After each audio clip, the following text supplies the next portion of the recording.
y le hemos pedido su participación en este espacio informativo, porque es necesario conocer su pensamiento, qué es lo que está pasando en el país. Hay una pregunta que se hacen los ecuatorianos y que evidentemente usted lo escucha de manera cotidiana, coronel. Estamos cansados de tanta delincuencia. Se fue de las manos el control de la delincuencia en el país. La policía no ha podido dar seguridad a los ecuatorianos y vemos prácticamente ya a diario. Si bien es cierto, en la ciudad de Cuenca no tenemos lo que está pasando en la ciudad de Guayaquil, lo que está pasando hoy en día en Esmeraldas, en donde las imágenes y los videos que se viralizan nos muestran ataques de sicarios que de una manera fría van y matan a la gente en estas ciudades y en otras ciudades del país. ¿Qué es lo que está pasando, coronel? ¿Cuál es su diagnóstico? ¿Por qué esto se empezó ya a desbordar en estos últimos años en el país? ¿Por qué esta inseguridad tan alta? Buenos días y bienvenido. Muy buenos días, un cordial saludo para todos los ecuatorianos. Lo que sucede es que nuestro país se transformó en un santuario del crimen organizado transnacional, y esto se debe específicamente a que en menos de 2 décadas logramos pasar de diferentes pasos o filtros a ser un país de acopio y plataformas internacionales de distribución, y posteriormente en el año 2019 al 2021-22 pasamos a ser un país procesador. Estos estamentos o estados dentro de esta gran cadena del crimen organizado transnacional y del narcotráfico, lo que generan es una dinámica delictiva que está ligada a un sinnúmero de acciones que vienen cometiendo carteles, bandas, organizaciones de pandillas, y esto pues incrementa los niveles de inseguridad en la población, los niveles de violencia, de ajusticiamiento, de sicariato. Eso es lo que pasa. ¿Qué ha hecho el Estado? El Estado no ha hecho mucho. El Estado lo que ha hecho al momento son medidas parches para tratar de controlar en cierta forma, pero no ha atacado el problema central. ¿Y cuál es el problema central? El problema central se llama crimen organizado transnacional. Entonces allá no hemos topado, no hemos ido contra esa amenaza. Entonces la amenaza sigue funcionando y estamos tratando de solucionar pequeños problemas de seguridad en las ciudades. Son pequeños en el contexto macro de la delincuencia, pero son tremendamente graves para un país tan débil como el nuestro. Entonces, esa situación es lo que se tiene que cambiar. ¿Y por qué se tiene que cambiar esto, señores? Porque tenemos que sacarnos de la cabeza que la Policía Nacional es la que nos va a solucionar el tema de la seguridad ciudadana. Ahí estamos equivocados. La Policía Nacional, como bien lo decía usted, fue desbordada hace muchos años.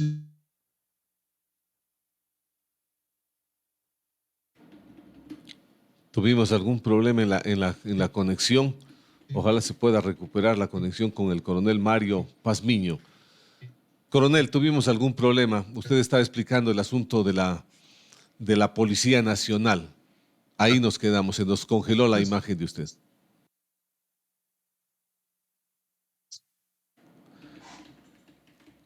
Coronel, estamos con algún problema. No sé si se desconectó el micrófono suyo.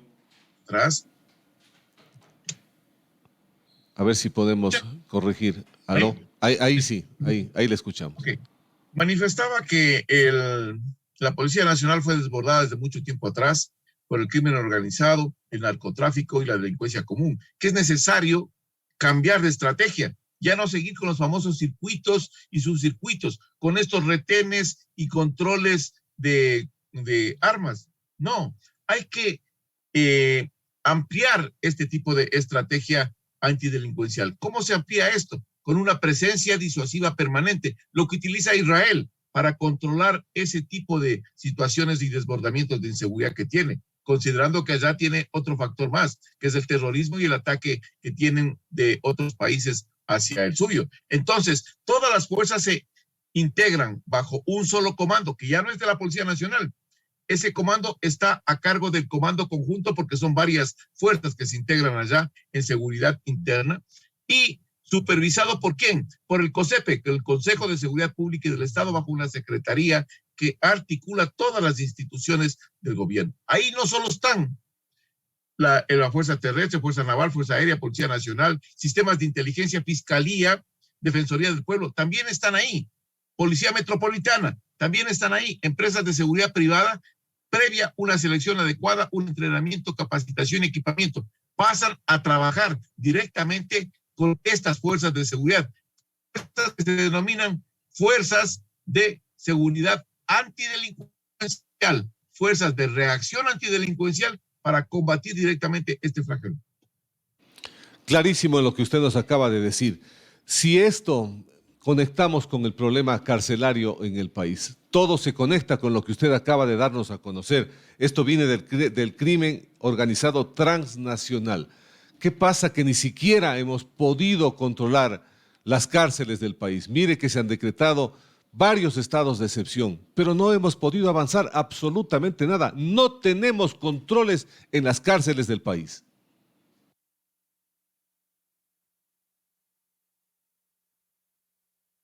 Se nos volvió a congelar la señal de usted, coronel.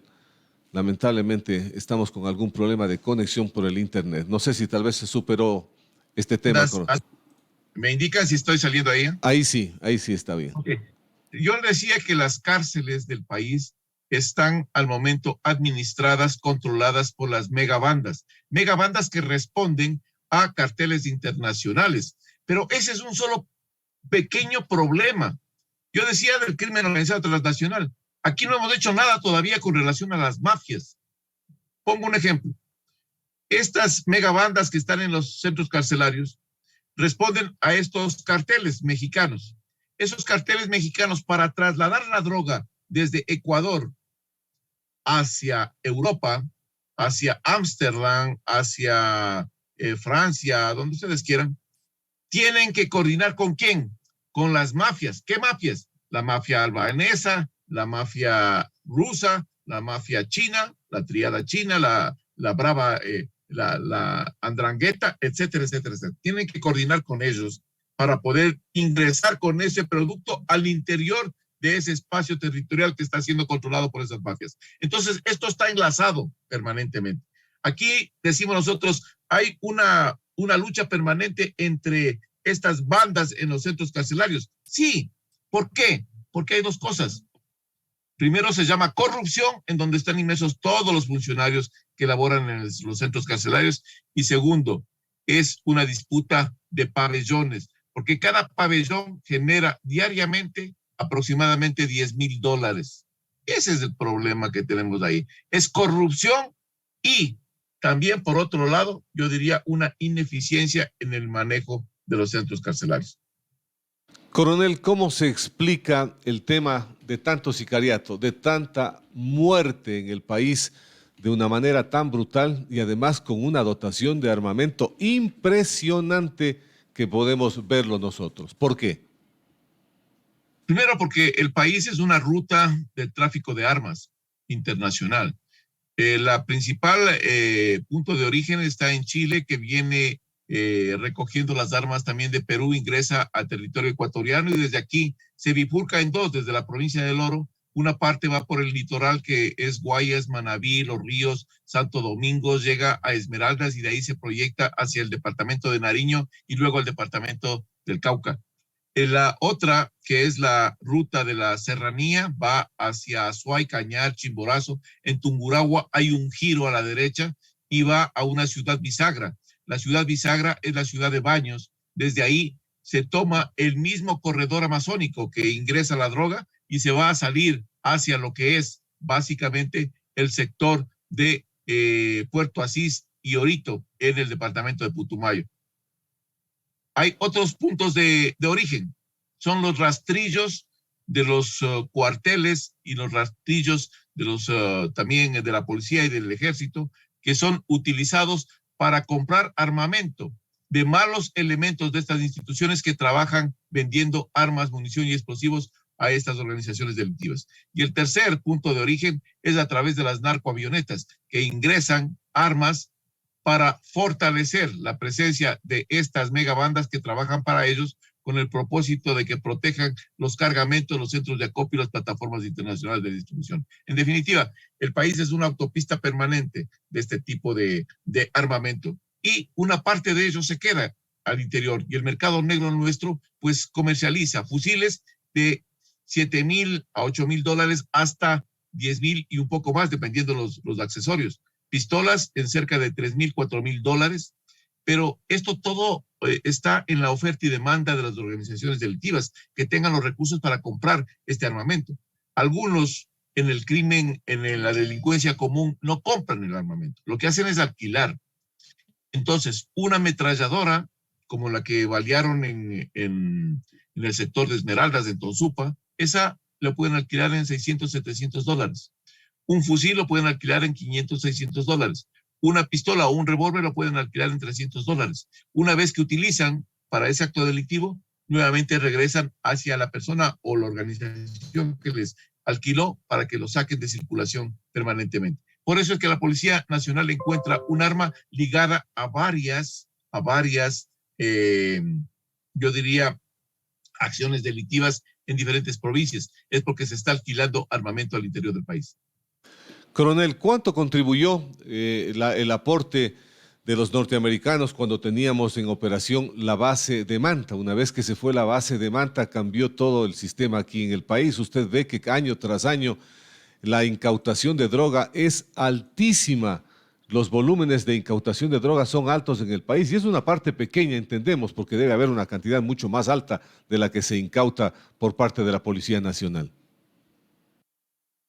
A nuestro país ingresa el 37.5% de la producción de cocaína de Colombia. ¿Cuánto produce Colombia? De 1.800 a 2,000 toneladas métricas anuales. Esto es 274,000 hectáreas de cocaína en producción.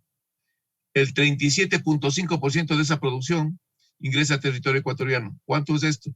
Aproximadamente 700 toneladas. ¿Cuánto hemos capturado? 200 y un poco más de toneladas, 210 creo que es. Eso quiere decir que 500 toneladas pasan libremente por territorio ecuatoriano. ¿Por dónde salen? 52% de esas 500 toneladas salen por el puerto de Guayaquil. 35% sale por la provincia de Manabí, entre el puerto de Manta y en base a lo que se llaman las contaminaciones en alta mar, que se lo realiza a través de gancho ciego o torpedo. El resto sale por el puerto de Esmeraldas, Puerto Bolívar. El problema radica en que este tipo de acciones que se están visualizando pues generan una nueva dinámica en la delincuencia. Y esto también le ha permitido al país ir cambiando permanentemente de ese estatus que yo conversaba. Al momento la administración Biden nos considera a nosotros un país procesador y eso implica que tenemos un problema sumamente grave, sin considerar al momento la presencia ya de 2 protomafias en la zona de interés e influencia del Estado ecuatoriano. Me refiero yo específicamente al primer comando de la capital y el comando Bermelo, que están en el departamento de Putumayo, y el comando Bermelo o comando Rojo, son brasileños estos, ya ingresó a territorio ecuatoriano a través de un grupo que trabaja para ellos. Se llama los comandos de la frontera. Entonces, esto sí va a generar un problema de afectación al sistema de seguridad integral del Estado. Más de lo que tenemos, vamos a tener un problema mucho más grave porque estas protomafias son otra cosa completamente diferente. Son mucho más fuertes y mucho más violentas que los mismos carteles que al momento tenemos y que estamos en discusión. ¿Cómo están funcionando los sistemas de inteligencia que debe tener la Policía Nacional, el Ejército, la coordinación de estas dos instituciones para aplacar todo este índice de agresividad delincuencial, de tráfico de drogas, coronel? Cada institución tiene un sistema de inteligencia, pero el problema es que no existe un órgano superior, en este caso, un sistema de inteligencia nacional. El CIES no funciona. El CIES es una institución burocrática que no tiene ningún sentido. El problema radica en que al no haber inteligencia político-estratégica y también, por otro lado, un sistema de contrainteligencia para contrarrestar las acciones de penetración del crimen organizado en las instituciones estatales, no tenemos nada. Coronel, se nos fue el audio de su intervención. Se nos interrumpió el audio, coronel. A ver si es que podemos recuperarlo. Estamos con un problema de internet, me parece. Aló, ahí sí, coronel.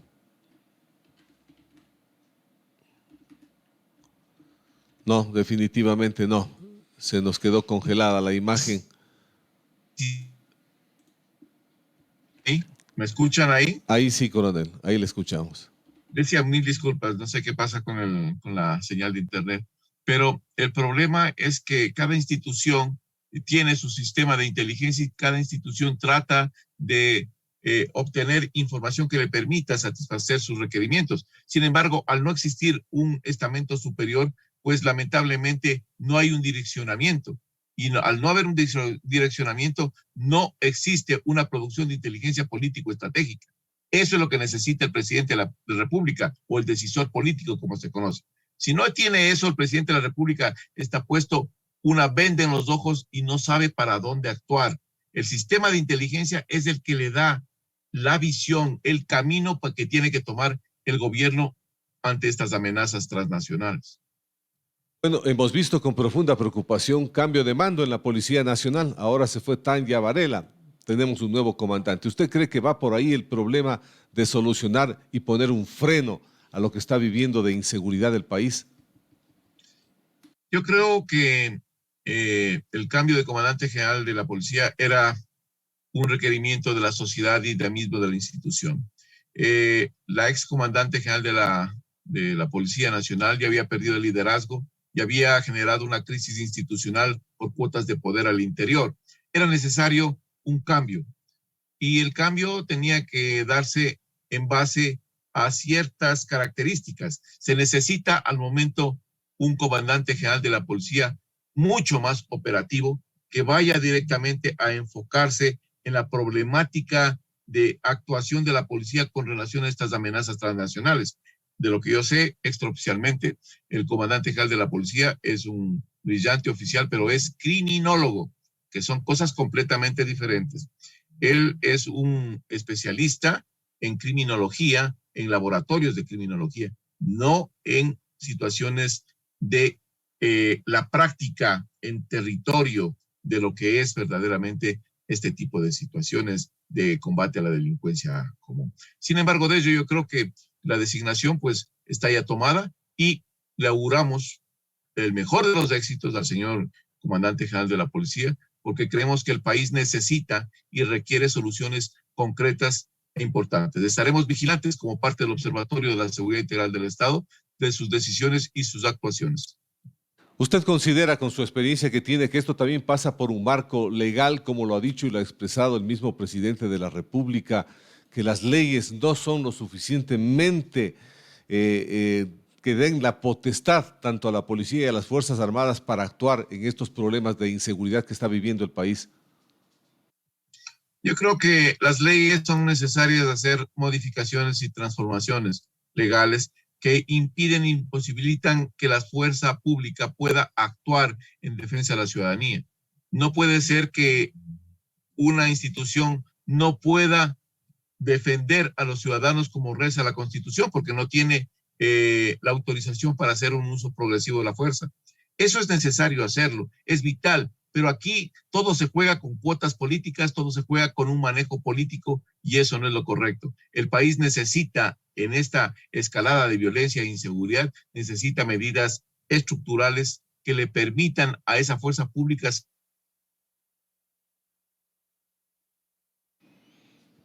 Lamentablemente se nos fue nuevamente la señal del internet, se nos volvió a congelar la señal. Coronel, perdimos otra vez el audio suyo.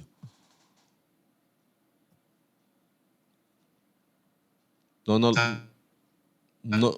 lo podemos recuperar, es un problema de internet, me parece, en la señal de origen.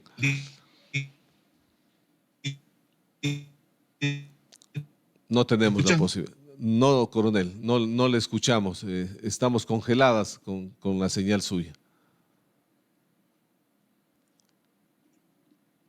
No hemos podido recuperar. Vamos a vernos obligados a tener que cerrar de esta manera la entrevista. Coronel, agradecerle más bien por la oportunidad de haber podido hablar. Muchísimas gracias.